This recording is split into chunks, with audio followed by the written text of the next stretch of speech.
I'm no marriage counselor or anything, but I'm pretty sure putting out 2 times a week isn't gonna hurt anybody. I think she's ready for her certification. Since it's 2024, I now identify as KFC. Once you're done with my thighs and breasts, I still have a box for you to put your bone in. You've been fishing the wrong way. Check this out. Here we go. Look. Wow, there go the whole line. All the way across the fucking lake, man. Fuck catching fish. You gonna catch a bear across the fucking lake. Damn, that thing's sick. I wonder how much meth it comes with.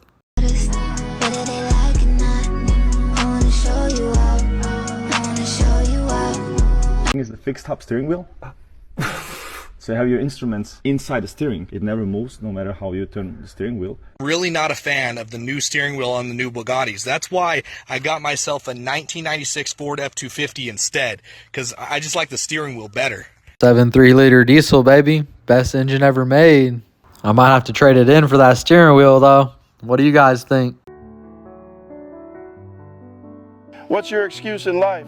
Look at this man without arms. Yet he isn't sitting around throwing a pity party and asking, why me?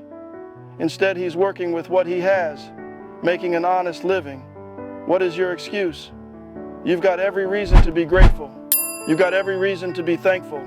You've got every reason to work hard with all that God has given you.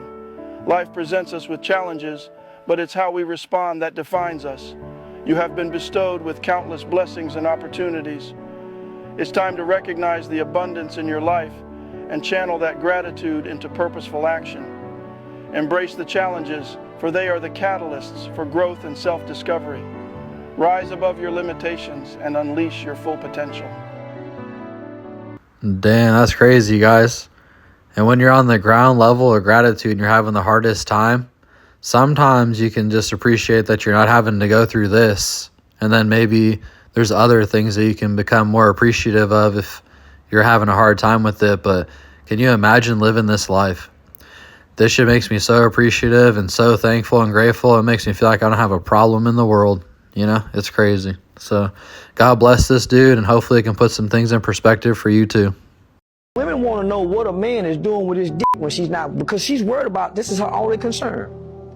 For the most part, this is her only value. Right. She can't cook, she can't sew, she can't balance a budget, she can't control the deficit of the household to make sure the credit good. So her only value is calming and making you calm. So she have to wonder where your dick is going, because that other woman might could cook over there. That other woman might get your credit clean with that good dick. So that's her only value. So most women worry about a nigga with what he's doing with his dick, but they're not worried about being better women. They're going through his phone, but they're not researching no goals. Right. They don't have any aspiration other than where you be and what you doing. Right. Oh, Lord. Well, why ain't no pictures hung up on the wall? Why you ain't done nothing in this house? Why you ain't advanced our lives? Why you so worried? So that's the biggest problem that people have in relationship, worrying about dick and pussy. We never create no business concepts. We be in relationship 5-6 years and never write down one business plan, but we going through each other's social media platform, and that's a lot to do. Right. Damn, that fucks me up when Charleston got good points. But man, I gotta tell you guys, that's some wild shit.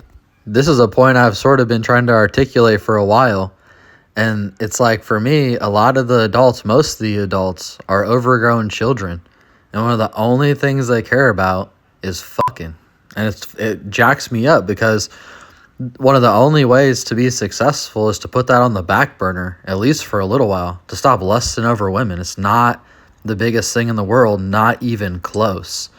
And if that stops being your main prize, you set your eye on a way bigger prize, I mean, you see that life is so much larger. But people are so preoccupied with these toxic relationships and more or less just making sure that this person's not screwing someone else. And they're not focused on all the other attributes of the relationship, like how you could grow, business, balancing, books, and all this type of stuff like he's talking about. So, man, it's crazy he nailed that on the head, and I've had a hard time putting that together in my own mind for a while. I just want to close with saying, a lot of the relationships, people aren't even happy. They lose complete sight of what peace and happiness is. And, you know, I hope that's not happening to you, but really look at it, really think about it. All right, y'all. Hey, guys, I'm looking for your help. I have a bunch of these other channels, and I'm trying to get them monetized. It's a free way that you can support us. We have life advice only channels for both Smackn The Wall and Larry Springer. The advice channels are done with a guy in Bangladesh, and he helps me with the stock footage. So when you help us get that monetized, you're really helping support a guy overseas, which is pretty cool too. We have Animal Unwind, which is an animal channel that I do with just calm music just to chill out. I have another one called Our Latest Angels, and it's about celebrity obituaries. And I have another one called FreezePOV, and it's police POV incidents. You know, I get around to it when I can, and when they're monetized, I'll be able to get around to it much more. I'm trying to diversify as much as I can. And don't forget, we also have the mug store. They make pretty good gifts, and we have free shipping on everything. And we also have the merch store as well. If you're interested in any of that, please check out all the links in the description. Thanks, guys. I appreciate y'all. Fucking love USA. I'm gonna fucking marry you one day, fool. Gonna marry me, fool? Fucking love you. I did my client lashes for her birthday. She wanted a light pink tint. How did I do? How did you do? I think you committed a crime. I was down, but now I'm yeah. It's all God, this ain't no. Y'all ever see those videos in New York City in like 1912 and everyone's bustling, hurrying around on the street? And I think, God damn, they were stressed back then too, man. And now look, they're all gone. And I know that's depressing to think about, but it reminds me of a quote from, I think Anne Lorette said it. I heard Pete Holmes say it. Every 100 years, there's all new people, baby. Every 100 years, all new people. The people we're on earth with right now, this is our crew, okay?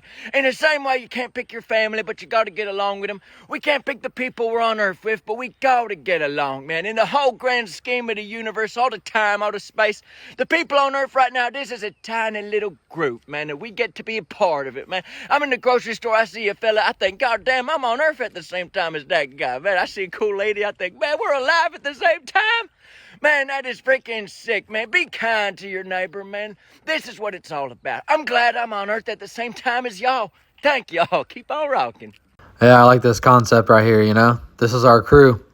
You know, we got a pretty good crew over here at Smackn The Wall. We've had a great time, and Larry Springer. So I just want to say I appreciate you guys. A lot of good commenters, a lot of good friends from all around the world. And I appreciate all the appreciation you guys have shown me. So thanks for tuning in, and we got a pretty good group going. Let's keep it going. All right, guys. Your mama used to be a hoe, now she goes to Costco. There's so much about her that you don't know. She's partied all night, she's even done blow. How'd you think she snagged your dad? It's not how she drives that minivan. It's not a muffins or casserole. Your mama used to be a hoe. Man, maybe the kids don't know, but we already know. You always been a hoe. Cardi B say, I don't cook, I don't clean. But let me tell you how I got this ring. You guessed it, wet ass p***. I was like, wait a minute, bitch, you don't cook or clean? I was like, ugh. I don't know about that. I'm an old bitch, I get hungry. F your wet ass p***. I need a drier p*** than this. I need some dry ass p*** to make some buttermilk biscuits, bitch. F your... I need some dry ass p*** with a laryngitis voice, an ashy ass voice. Yeah, you f***ing wet some. Drop sound like Cat Williams. You f***ing wet some dry. That's pretty funny.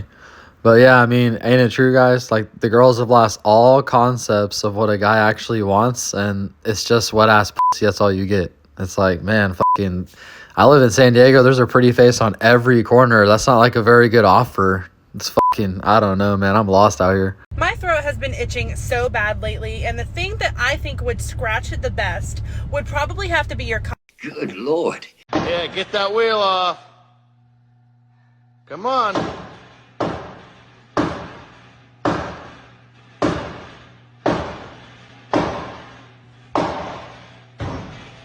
Hey, did you take lug nuts off that thing?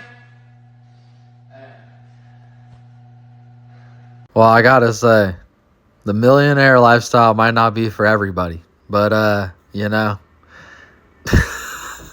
I may be a 6, but I know how to build shit, which means I won't be nagging you to get some shit done around the house. And I give pretty good sloppy toppies, so I mean that pretty much makes me a fucking 12 at this point. Well, you know, that's some girl math I might be able to get behind, you know? She's already a 6, then you go up 3, 3 more. All right. One time at band camp, we were playing Spin the Bottle. It landed on me and this other guy. I was confused about what you were supposed to do, so I got down and I showed him how to play that flute. And then after it was over, somebody said, Sarah, all you had to do was kiss him. I just don't know why that guy didn't stop me and tell me all I had to do was kiss him.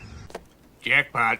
I'm thinking, is it just me, or does anyone else think that alcohol is the new cigarettes? I said it. No, but for real, people are going sober. People are questioning why our entire society is built around alcohol. Why company culture is like happy hours. Why dating is essentially go to the bar, nothing else to do. Go to the bar, get a drink. Why most TV from a young age has shown people after a long day, what do? They go drink. That is how you relax. We've been conditioned to believe this is the way. I don't want to get like super conspiracy theory, but like alcohol makes you not super creative and doesn't make you challenge status quo. And I'm sorry, but the more people who are drinking, like, are we gonna like rise up and do anything about this world? Probably not.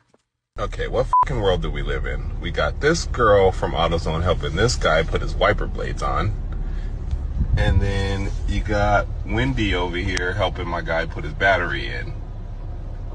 I mean, are we fucking serious right now? Damn, it's the fucking beta brigade. How long is it going to take Cindy to put those wiper blades on? Jesus Christ. Check out my big critter. The snake's name is Summer. All right, y'all. Let's see what I got for you today. You know, the key to life and the key to being a man is mastering your mind. It's truly, you know, the bottom line thing that has to be taken care of.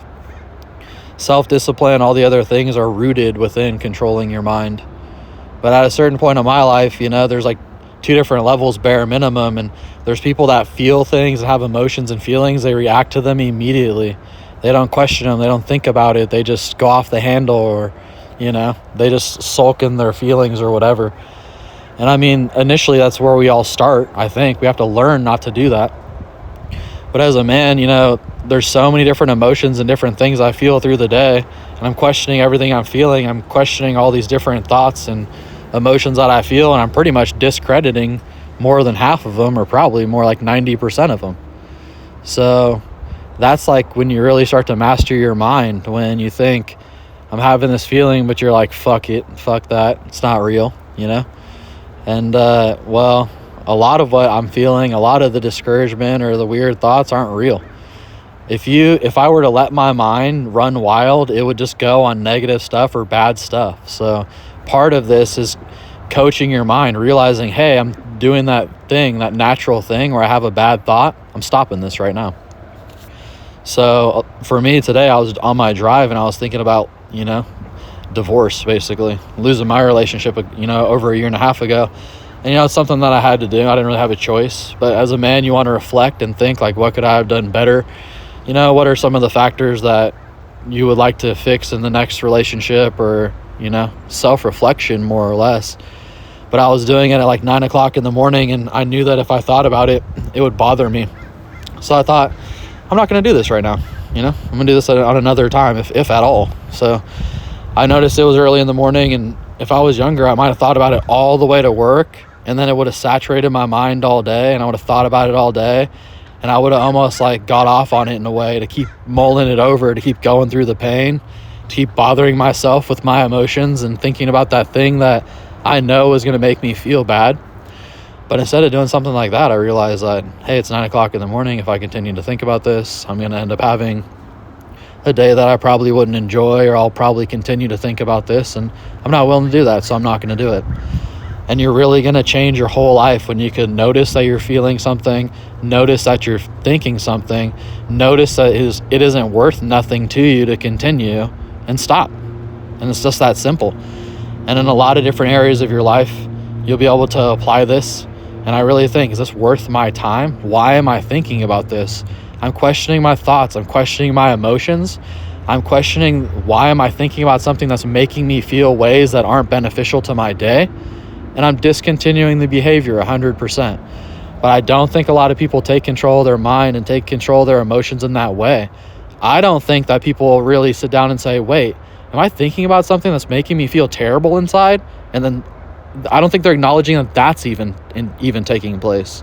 So it's important to actually think about gratitude and what you're thankful for and grateful for in replacement of the negative thinking, of the terrible thinking, of the rehearsing, events that could happen that probably will never happen, and definitely rehearsing your past.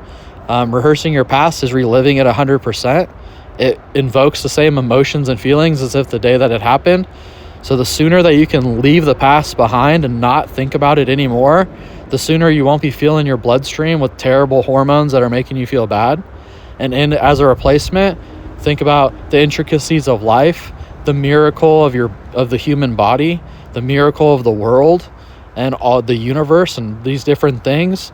You could be thankful for your health, your job, the weather, anything. So as a replacement, we're going to replace those negative thoughts with positive thoughts. For the first 6 months, you're going to feel like you're lying to yourself. You're going to feel like it's trash. You're going to feel like probably that it's very difficult. But I think at about the 6-month mark, you'll actually be filled with gratitude. Your body will start to feel like it's real, and it'll actually be a replacement, and it'll become natural. It'll feel very unnatural right now, probably. All right, guys, I hope that made sense. It's something that I'm practicing every day, and I've been doing it for years now, and my life is much different than other people's. So I try to sit down and think about what are the factors that are playing a role in that, and I try to share them with you. But it's sometimes hard for me to articulate it, to be completely honest, so I do the best I can. All right, guys, I always appreciate you tuning in. Please like, share, and subscribe. Hit the notification bell, and we're going to see you on the next one.